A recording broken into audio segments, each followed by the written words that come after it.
Hello dear students, welcome to Smart Knowledge. प्यारे बच्चों, English का पेपर डिस्कस करेंगे। जल्द ही आपके कंपार्टमेंट के एग्जाम होने वाले हैं, उनके लिए काफ़ी बेनिफिशियल रहेंगे। इंपॉर्टेंट क्वेश्चन है, ज़रूर करके जाइएगा। ठीक है, बिल्कुल जो पेपर का पैटर्न है वो यही रहने वाला है, तो बिल्कुल इसी पैटर्न पे आपका कंपार्टमेंट का एग्जाम आने वाला है। तो सेक्शन ये है, इसको आप अच्छे से एक बार रीड कर लीजिए वीडियो पॉज करके। ठीक है, सो आई होप आपने रीड कर लिया होगा। क्वेश्चन देखते हैं। What did the king give to the man? तो क्या दिया था? Fresh water. Who helped the king to carry the wounded man into the hut? किसने हेल्प की थी? The hermit. When he awoke, it was several minutes before he could remember where he was or who the strange bearded man lying on the bed was. Who is he in the above lines? तो he कौन है above lines में? The king है। Which of the following words can most appropriately replace the underlined word? तो week को हमें replace करना है, तो वीक का सिनोनिम होता है जिनका मतलब कि मीनिंग सेम रहता है। तो वीक का क्या रहेगा? डल रहेगा। Why was the king tired? Tired क्यों हो गया था? Because of walk and because of the work he had done. तो वो दोनों ही तरीके से टायर्ड हो गया था, वीक वॉक के कारण भी और ठीक है उसने जो काम किया था उसकी वजह से भी। तो बोथ ए एंड बी आ जाएगा। अगला देखिए, रीड द पैसेज केयरफुली। इसको आप अच्छे से केयरफुली रीड कीजिए। आई होप आपने कर लिया होगा। यहाँ से भी इसको अच्छे से रीड कर लीजिए, क्योंकि इसी के अंदर सारे क्वेश्चंस के आंसर आपको देखने को मिल जाएंगे। What is the lotus temple notable for? Lotus temple किसके लिए जाना जाता है? That is its lotus like shape. How many petals like structure does the monument have? तो how many petal like structure does the monument have? 27। There is a dash beside the temple, that is educational centre. The central hall has the maximum capacity to hold 2500 people. With which of the following is lotus associated with? तो इसका answer D आएगा, both A and B. Writing section है, study the pie chart that represent the percentage of TV viewership on different type of channel in Delhi. The chart shows the following distribution. तो इसमें आ जाएगा entertainment, sports, news और informative है 10%, news है 15%, sports है 25%. So write an analytical paragraph in about 6 to 80 word discussing the preference for channel TV. Consider the might influence these preference such as interest age group. तो आपको इसके ऊपर paragraph लिखना है कि कितने इसमें आप इसी तरह से लिख दोगे कि एंटरटेनमेंट 50% है, तो स्पोर्ट्स जो है वो 25% है, न्यूज़ है इसके बारे में और थोड़ा सा अपने आप थोड़ा सा बना के और लिख दोगे कि किस तरह कौन सा एज ग्रुप जो है वो एंटरटेनमेंट है, यानी 50% लोग एंटरटेनमेंट है, उसमें यूथ भी आ जाता है, उसमें जो एज पीपल हैं, सीनियर सिटीजन है वो भी आ जाते हैं, बच्चे भी आ जाते हैं। क्लियर? तो इस तरह से आपको लिखना है। जैसे न्यूज़ जो है वो सब लोग सुनना पसंद नहीं करते, जो एज पीपल हैं वही न्यूज़ सुनना पसंद करते हैं, बच्चे स्पोर्ट्स खेलते हैं। तो इस तरह से आपको लिखना है। उसके बाद देखिए, right a paragraph on the topic taking care of animal. इसके ऊपर आपको जो है क्या लिखना है? पैराग्राफ लिखना है। वैल्यू पॉइंट्स में एनिमल को केयर चाहिए, उनको फूड देना चाहिए, लव करना चाहिए, उनको शेल्टर देना चाहिए, इस तरह के जो कीवर्ड हैं उनको ऐड करके आपको पैराग्राफ लिखना है। You are Sameer and Samaira, you met an old friend from your previous school after a long time. आप अपने ओल्ड फ्रेंड से मिलते हो। एक डायरी एंट्री लिखनी है अपने इंटरेक्शन की, अपने फ्रेंड्स के से जब आप मिलते हो तो वो डायरी एंट्री यहाँ पर आपको लिखनी है। तो इसको ज़रूर लिखने का प्रयास कीजिए। आपकी टीचर ने ज़रूर आपको डायरी एंट्री का फॉर्मेट और वो सब जो है बताया हुआ है। ठीक है, based on the given outline right a story about the lazy boy. एक लेजी बॉय है और एक सुटेबल टाइटल उसको देना है और आपको एक स्टोरी जो है वो लिखनी है। स्टोरी का आउटलाइन दी हुई है कि लेजी बॉय वो जो है क्या करता है कि उसको खाना पसंद है, केवल सोना पसंद है, इनएक्टिव रहता है, doctor call to cure him, father got worried.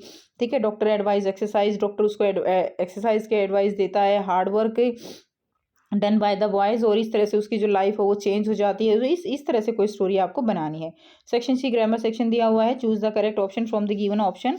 तो poor food habits dash the health of teenagers these days. तो क्या आ जाएगा? Are destroying. I dash to dinner party organise by my friend's mother last night. तो इसमें आ जाएगा went. It is very important to well informed about the issue of the wildlife conservation. Well informed आ जाएगा। Can you please share the location as I am planning to dash to the museum. I am planning to go. क्या आ जाएगा? I am planning to go. ठीक है, उसके बाद the digestion of carbohydrates dash in the mouth itself. तो starts आ जाएगा, क्योंकि डाइजेशन ऑफ कार्बोहाइड्रेट्स इसके साथ क्या आ जाएगा? स्टार्ट्स आ जाएगा। Starts in the mouth itself, शुरू हो जाता है। ठीक है, डाइजेशन शुरू हो जाता है कार्बोहाइड्रेट का माउथ में ही। नेक्स्ट है question number 6, fill in the blanks with correct preposition दिया गया है। तो the great university of life is full of experience. Full के साथ क्या लगता है? ऑफ लगता है। There is a beautiful garden across the road यानी रोड के उस तरफ। ठीक है, ओवर का मतलब होता है ऊपर। Freedom has to come freedom has come to us through sacrifices and I sleep during the day but I am active at night. मैं दिन में सोता हूँ लेकिन रात को मैं एक्टिव रहता हूँ। फिफ्थ है the disease spread quickly among the member of the community. ठीक है, इसमें क्या आ जाएगा, अमंग। बिटवीन आता है जब बच्चों दो की बात कर रहे होते हैं हम, तब बिटवीन आता है। दो से ज़्यादा की बात कर रहे हैं तो क्या आ जाएगा, अमंग आ जाएगा। अब कम्युनिटी में जो मेंबर्स हैं वो केवल दो तो नहीं है, वो ज़्यादा हैं, तो वो अमंग आएगा इसके अंदर। इस तरह से हम पहचान करते हैं अब बिटवीन और अमंग की। उसके बाद आता है मॉडल वर्ब, आपको जो है यहाँ पर करनी है। एक्सट्रीम रेन में cause a delay in the matches. तो यहाँ पे जो है अनसर्टेनिटी दिखाई गई है। एक्सट्रीम रेन में cause a delay in the matches. And should जो है जब सजेशन के लिए यूज़ करते हैं तो शुड का यूज़ किया जाता है। One must be cautious while walking on the main road. One must be, इसमें मस्ट क्यों आया, क्योंकि बहुत ही एक तरह से स्ट्रेस देकर एक बात कही गई है और वो बात माननी ही चाहिए, तो इसीलिए मस्ट लगाया जाता है। जो चीज़ सामने वाले को फोर्स किया जाता है कि आपको ये करना ही करना है, तो यू मस्ट डू इट, तो इसके लिए मस्ट का यूज़ करते हैं। सेक्शन सी, क्वेश्चन सी है I dash be going to the hospital with my sister. तो आई शैल बी गोइंग। ठीक है, शैल इसका पास्ट फॉर्म हो जाएगी शुड।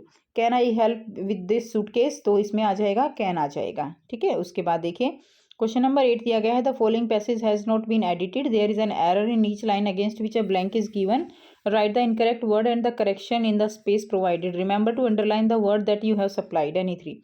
तो इसमें एरर और करेक्शन दिया गया है। तो इसमें देखिए the river of India play, इसमें द दिया गया है द। ठीक है, तो द की जगह क्या आ जाएगा इसमें, द की जगह आ जाएगा इसमें एन। ठीक है, द की जगह एन आ जाएगा, करेक्शन ही हो जाएगी। The river system provides irrigation, तो प्रोवाइड्स नहीं आएगा, सिस्टम्स है तो प्लूरल आएगा, तो प्रोवाइड आएगा। This easily explain why nearly all the major cities of India, major cities है, मेजर सिटीज़ के लिए यहाँ पे ये क्या यूज़ किया गया है, आर्टिकल यूज़ किया गया है, तो इज नहीं आएगा, इसमें आर आ जाएगा। सिटीज़ बहुत सारे हैं ना, तो आर आ जाएगा। Most of the rivers pour their waters into the Bay of Bengal. Most of the river pour their, ये T H E R E there वाला नहीं आएगा, T H E I R their वाला, ये वाला देयर आएगा इसमें। उसके बाद नेक्स्ट देखिए, उसके बाद देखिए लिटरेचर सेक्शन दिया गया है, रीड द पैसेज। तो यहाँ पे जॉडी अलाउड हिज थॉट, ये सारा आप पढ़ लेंगे। इसमें फर्स्ट क्वेश्चन है who could Jordi not keep out of his mind, answer in one word, तो क्या आ जाएगा, फॉन आ जाएगा। उसके बाद state whether the following statement is true और फॉल्स। तो स्टेटमेंट कैसी है, ये फॉल्स स्टेटमेंट है, Jordi has only seen the phone and not touch it, तो उसने उसको टच भी किया था। उसके बाद है Jody was anxious because he could not dash thinking about the fawn, he could not stop thinking about the son, इसीलिए वो क्या था, एनेक्सियस का मतलब ऐसे जो एकदम स्टेबल नहीं होता है, सोचता रहता है, बेचैनी जिसको रहती है उसको बोलते हैं एनेक्सियस। उसके बाद देखिए रीड द स्ट्रेंजर, ये स्ट्रेंजर आप एक बार पढ़ लीजिए। उसके बाद है who said the following, I hire you with nothing. ठीक है, आई हायर यू, तो इसमें क्या आ जाता है, चाइल्ड, द चाइल्ड आ जाएगा। Who made the speaker of the वो lines a free man, the bargain he struck with the child आ जाएगा। ठीक है, उसके बाद है नेक्स्ट है in the given lines which quality of the child attracted the poet, तो कौन सी जो क्वालिटी उसको अट्रैक्ट करती है, उसकी इनोसेंस उसको अट्रैक्ट करती है। नेक्स्ट देखिए आंसर देने हैं यहाँ पे 30 to 40 वर्ड्स में, क्लियर है। तो आप देखिए फर्स्ट क्वेश्चन है what is the message convey by the ant in the pome and the ant and the cricket. ठीक है, इसमें क्या मैसेज कन्वे किया गया है, तो इसमें जो मैसेज कन्वे किया गया है उसका आंसर रहेगा that we should save enough for the future so that we don't need to borrow or lend from anyone in times of need. तो हमें इतना सेव करके रखना चाहिए फ्यूचर के लिए कि हमें जब हमें ज़रूरत हो तो हमें किसी से उसको मांगना ना पड़े। We should toil hard when the sun shine and make the best utilisation of time and available sources. तो जो भी अवेलेबल सोर्सेज है उनका हमें टाइम बेस्ट यूटिलाइजेशन करना चाहिए। नेक्स्ट देखिए, नेक्स्ट क्वेश्चन है briefly describe the warning sign seen by both Tilly and her mother before the tsunami struck. तो सुनामी से पहले जो भी वार्निंग साइन थे, both Tilly and her mother ने जो भी वार्निंग साइन थे उनको डिस्क्राइब करना है। तो Tilly and her mother saw that the sea slowly rose, कुछ सी जो है उसका वाटर लेवल जो है वो धीरे धीरे बढ़ रहा था and started to form bubble, और बबल बन रहे थे, एंड वर्लपूल, और वर्लपूल बन रहे थे। The beach started getting smaller and smaller, और बीच का जो डिस्टेंस थी वो बहुत ही लगातार छोटी होती जा रही थी। ठीक है, अगला क्वेश्चन है what does the poet mean when he says that it is difficult from a height to understand why people build walls and hated each other. तो इसमें क्या है कि जो पोएट है उसका ये क्या मतलब है कहने का कि ये बहुत मुश्किल है from a height to understand why people build wall, की ऊपर से जब देखते हैं तो नीचे दीवारें बनी हुई हैं, कि लोगों को दीवारें बनाने की ज़रूरत क्या है, यानी लोगों के बीच में इस तरह की दूरियाँ क्यों हैं। तो इसका आंसर रहेगा poet means to say that whereas it is easy to understand that there are cities when there are rivers and why valleys are populated based on geographical reason, but it doesn't provide any logic to understand why humans hate and kill one another. तो यही चीज़ यहाँ पे कही जा रही है कि जो लोग हैं, दीवारों का मतलब यहाँ पे क्या है कि लोग एक दूसरे से इतनी नफरत क्यों करते हैं, जबकि जो जियोग्राफिकल रीजन से जो वैलीज़ हैं वहाँ पर जो लोग ज़्यादा रहते हैं, जो सिटीज़ हैं वो रिवर्स के नज़दीक हैं, तो ये जो है पोएट का यहाँ पर मतलब है। नेक्स्ट क्वेश्चन है the poet turned down a lot of money offered by the old man, why give reason. The last bargain का क्वेश्चन है।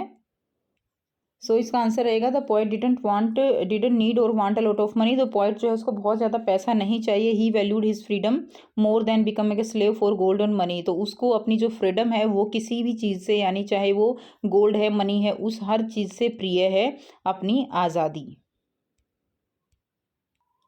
नेक्स्ट देखिए, Jodie accepted to look after the phone. Jodie जो है accept करता है to look after the phone, and how well did he look after the phone after taking the responsibility. और responsibility लेने के बाद किस तरह से वो उसका ख्याल रखता है, ये आपको बताना है।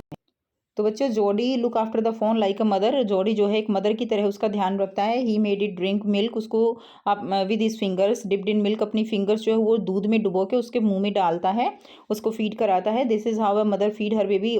बिल्कुल उसी तरह से जैसे एक बेबी को उसकी मदर फीड कराती है।